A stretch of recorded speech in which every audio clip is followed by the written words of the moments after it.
Hey guys, what's up?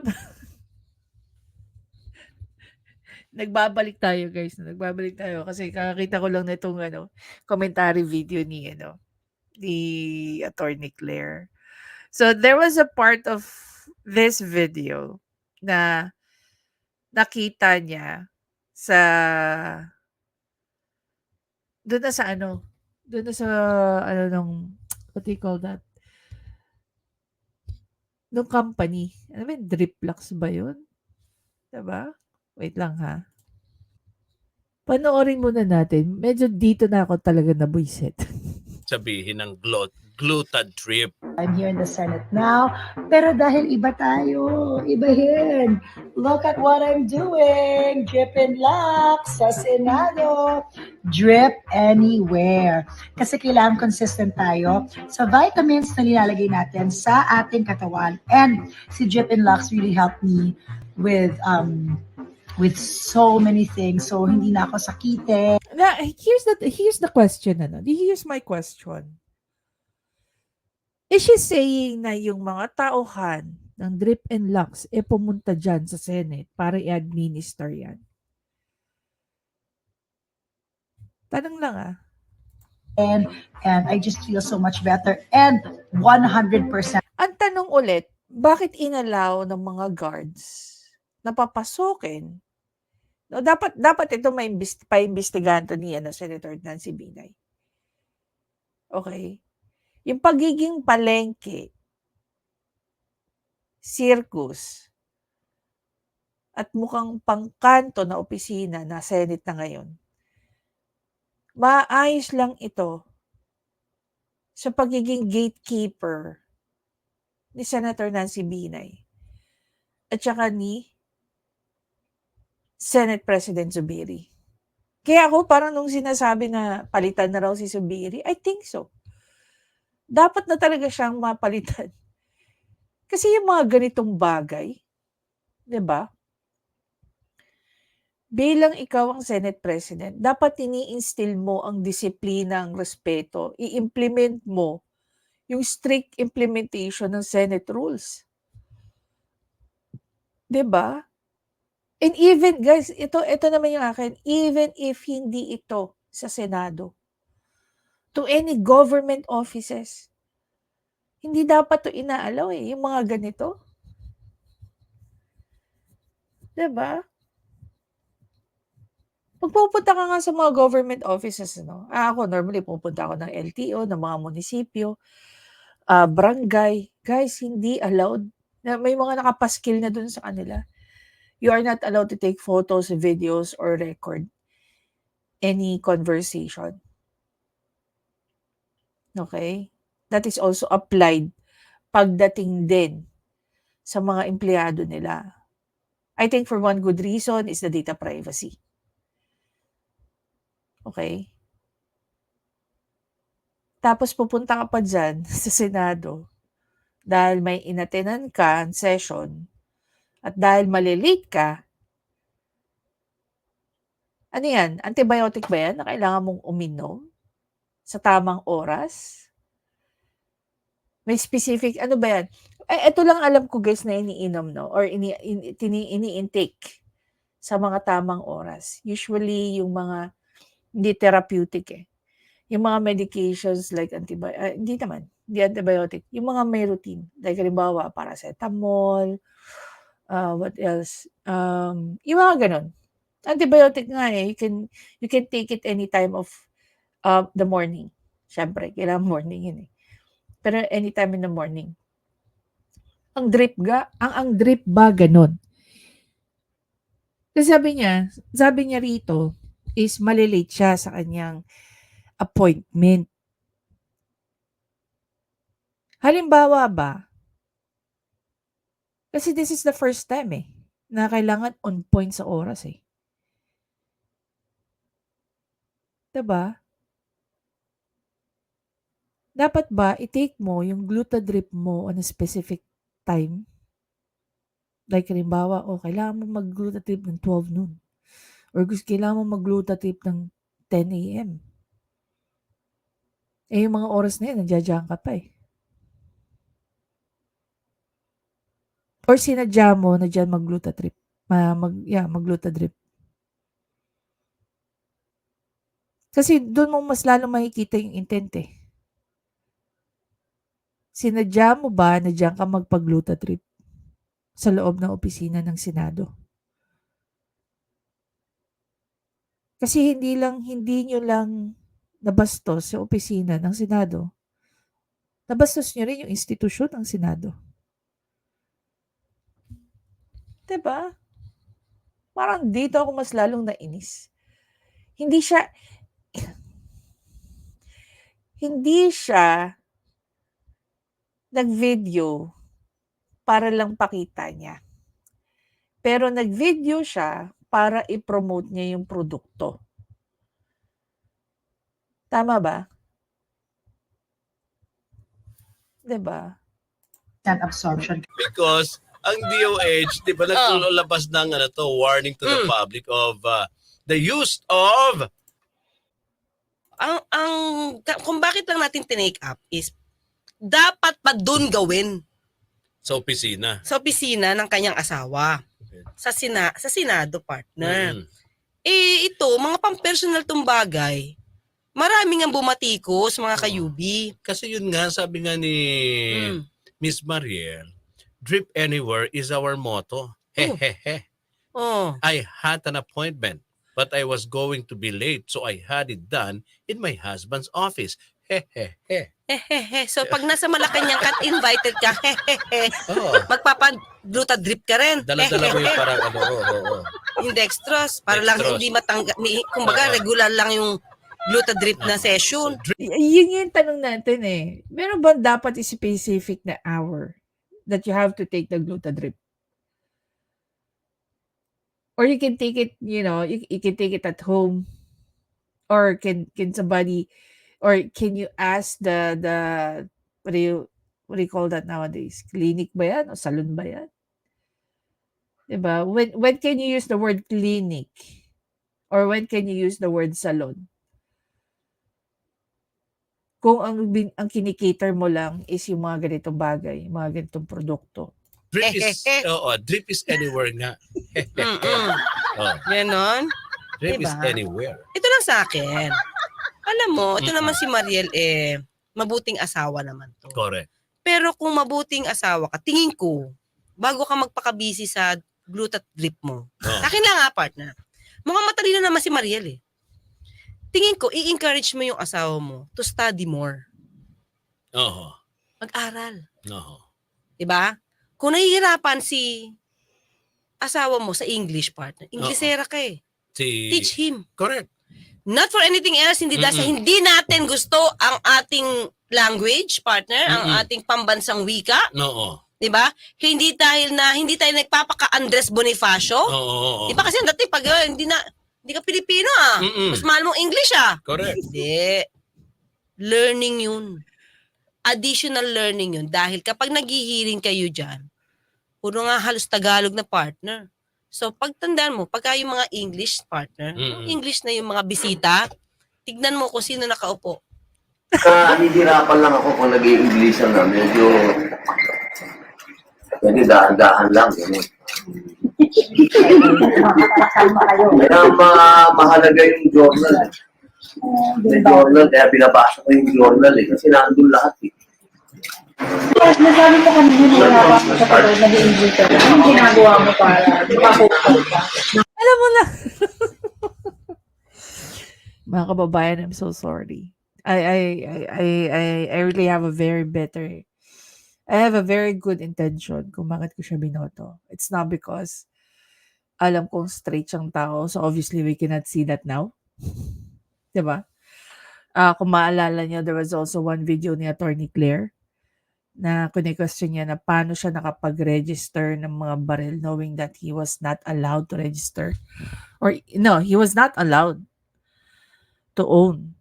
How much more yung mag-register ka pa ng ganun karami. Ano pa? Really, I feeling ko, eto guys, no? Lalo na sa mga kababayan nating Muslim. Feeling ko talaga, karamihan ng mga kababayan nating Muslim, nadidiscriminate dito sa Pilipinas.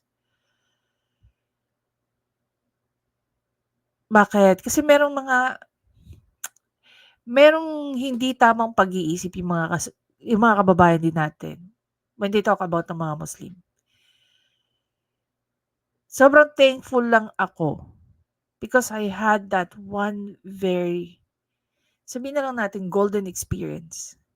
No, na nakasalamuha ko talaga mga Muslim. And kung tutuusin, they're even better than Christians eh. 'Di ba? Trinay ko mag-aral ng Islam. And then, over time may realize mo, hindi pala basta-basta ang pag-aaral ng Islam. Hindi rin basta-basta ang pagiging Islam. Alam niyo ba, no? Ito, side ano lang natin to, side discussion. Alam niyo ba, pag panahon na, no, papasok na ang Ramadan, guys, itong mga Muslim, kine-cleanse nila yung sarili nila. And very religious yung kanilang pag-aayuno, yung kanilang pagfa-fast. Ang fasting nila from dusk till dawn. They pray every Friday. Makikita mo, no, dun sa mga kababayan natin na nakapagtrabaho na nasa Middle East ngayon. Makikita mo, guys, may mga Muslim na pagka tumapat sa oras ng kanilang dasal, talagang gumigilid sila, tumatabi sila, at saka nagdadasal sila. Kung tayo nga daw, nasabi sa Islam, kung tayo daw nagdadasal, dapat daw nagdadasal tayo ng rosary every single day. Sila, 5 times silang nagdadasal. Similar yun sa rosary natin. That is why yung mystery daw ng rosary natin is 5. Kasi yun daw yung bili ni Allah na magdasal 5 beses sa isang araw. At saka yung pagdadasal nila, guys, sa loob ng isang araw, yung 5 na yun, lahat yun may oras. Napamahal po ako sa mga Muslim. Kaya it breaks me to see, or even to ask some of them, do they feel discriminated? And they always, most of the time, yes, they said it. Ibang-iba ang mundo ng mga Muslim pag nandito sila sa Luzon. Feeling nila safe na safe sila pag nasa Mindanao sila. Kasi hindi nila maramdaman na iba sila eh. Pero pag nandito na sila sa Metro Manila, hindi sila maituring ng pantay. 'Di ba? Para silang mga foreigner. Kaya sabi ko, pag kami tumakbong Muslim, iboboto ka talaga yan. Kung ang basihan ko lang, yung mga, syempre boboto ka ng abogado. Kasi yun yung ginagawa nila, yun yung alam nila. Boboto ko kung sino yung alam kong may kakayanan. And Ruben Padilla, bokya yan eh. 0. Di ko nga alam kung ano na ba nagawa nitong bill eh. Gusto kong i-review eh. 24 lang naman yung mga yan eh. Gusto kong i-review yung mga bills na nagawa ng mga yan. Ano na yung mga bills na isa batas? Diba? During sa mga time nila. Tapos ganito pa yung makikita mo, diba? Very disappointing, sa totoo lang. Ako, I don't like smart shaming anyone, any person. Pero kung ginagamit mo yung Senate, yung hindi ka na nga nagtatrabaho na maayos, wala ka namang magandang output, nabababoy pa ang Senado dahil sa ginagawa niyong pampersonal, wag naman. Diba? Kung alam mo, tama ka nagtatanong kasi. Okay. Okay, buwan. Kukonti na lang. Oh. Ang sa akin lang, alam nyo, nandiyan na nga si Senator Robin Mariel. 'Di ba? Ang pupunahin ko hindi yung glutadrip mo. Sa akin, wala akong paki kung saan mo gawin yan. Pero wag naman doon sa opisina ng asawa mo. 'Di ba? Yes. Ang gawin mo, kung nandiyan ka sa opisina ng asawa mo, turuan mo Mhm. paano, unang-una, siguro, yung mga rules. Oh. And move first, no? So that we can move on their motion to move to accept. Opo, tinatanggap ko po ang panukala. Na,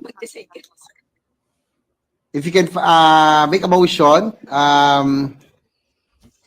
that the body accepts the amendments in the nature of the substitute bill, Your Honor. You have to move first that the body accepts the substitute bill.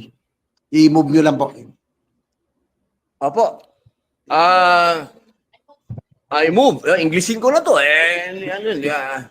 Ma, labas ka, tignan mo. Ang ganda-ganda ng ulap. Hindi na kasi na. I move, Ginoong Pangulo. I move.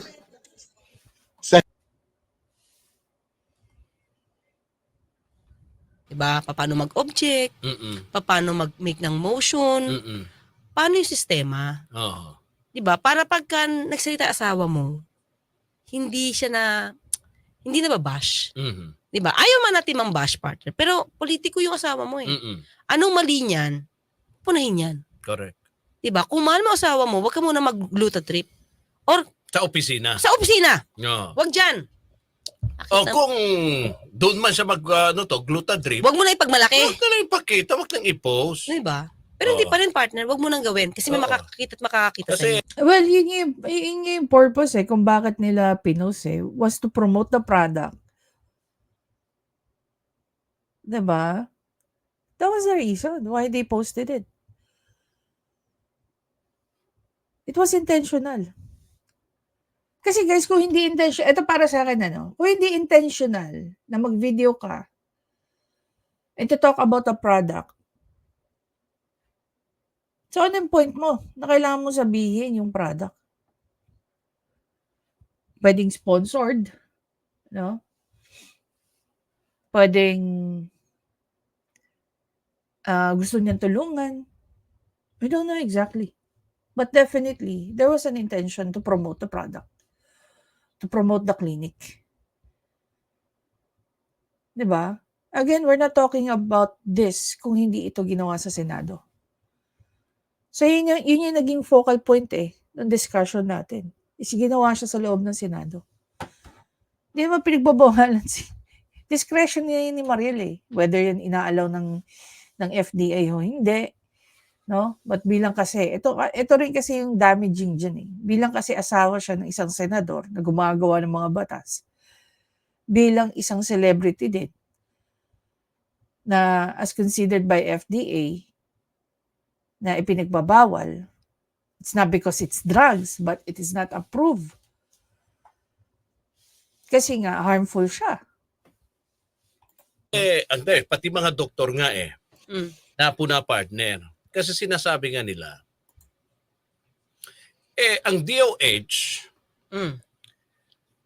nangangampanya partner, di ba? Para huwag kung saan-saan lang magpag-glutadrip. Huwag kung saan-saan lang. Kasi Delikado nga. dapat meron nakabantay na May isang eksperto Oo. na siya ang partner.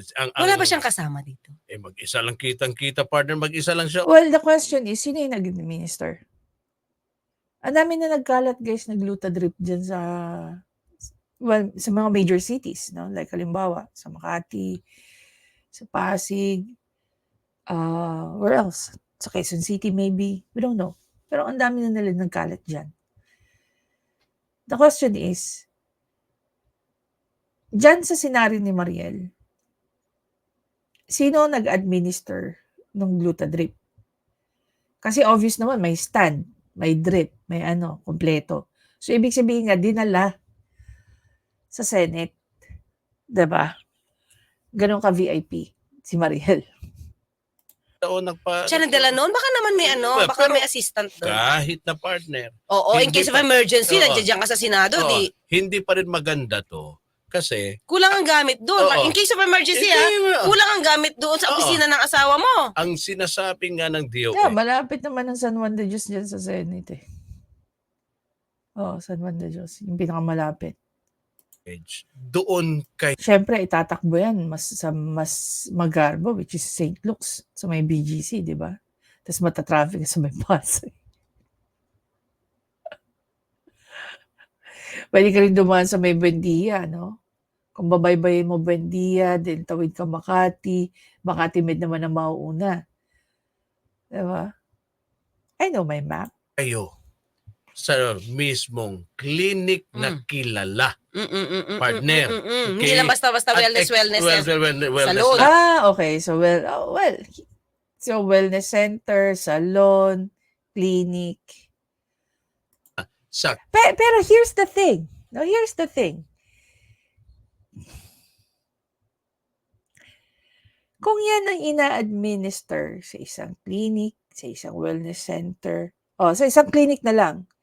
So, pag may clinic, hindi naman pwede mag-run ng isang clinic kung walang doktor. Now, kung mag-offer ka ng mga glutadrip, tapos hindi binibigyan ng approval ng FDA, tapos may DOH warning, ano mangyayari sa doktor na nag-a-administer nun or nurse? Pwede bang i-revoke ang kanilang mga license? Definitely yes. Diba? Kasi bakit ka mag-a-administer ng mga medications as such, whether it's for supplement or therapeutic or na hindi binibigyan ng FDA approval. So you cannot sell that out. 'Di ba?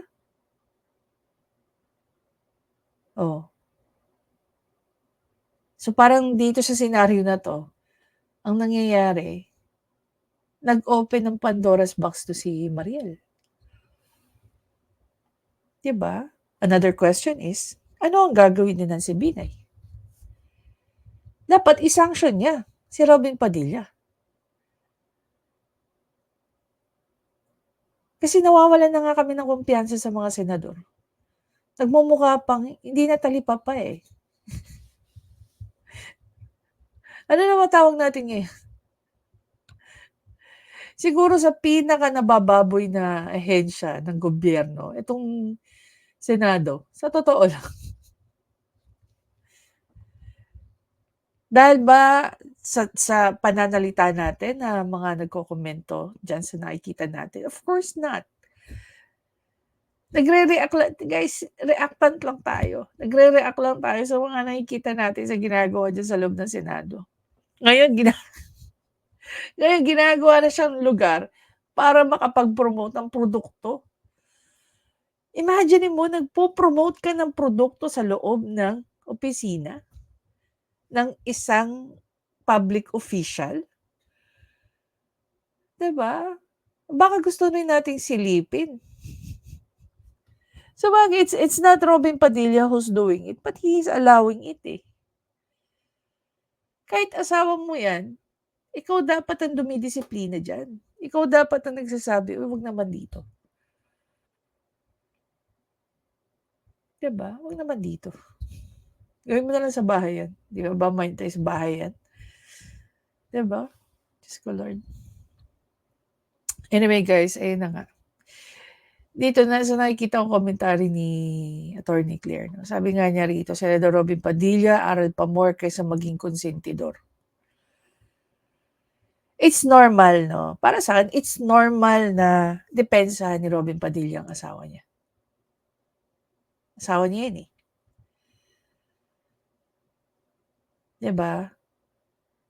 Pero hindi normal na dinidepensahan mo ang asawa mo kahit alam mong mali na. Kaya tuloy nakikita na kinukonsinti mo yung maling ginagawa ng asawa mo. Tsaka hindi niyo po pag-aari ang Senado. Sana ituring nyo na isang mahalagang lugar yung opisina nyo.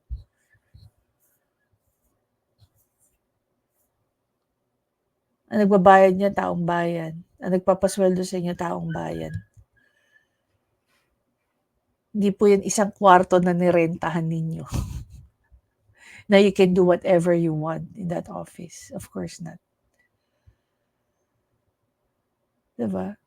Anyway guys, again, maraming salamat sa panonood.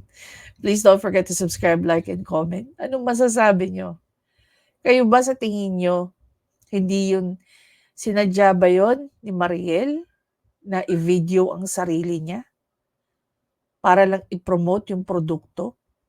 Tama ba yun? May paglabag ba yun sa Senate House Rules? May paglabag ba yun sa isang ng public official? 'Di ba? Although hindi naman si Binoy ang nagpo-promote, pwede kaya sa tingin ninyo gaya ng bilang asawa nagpo-promote ka ng produkto sa loob ng Senado? 'Di ba?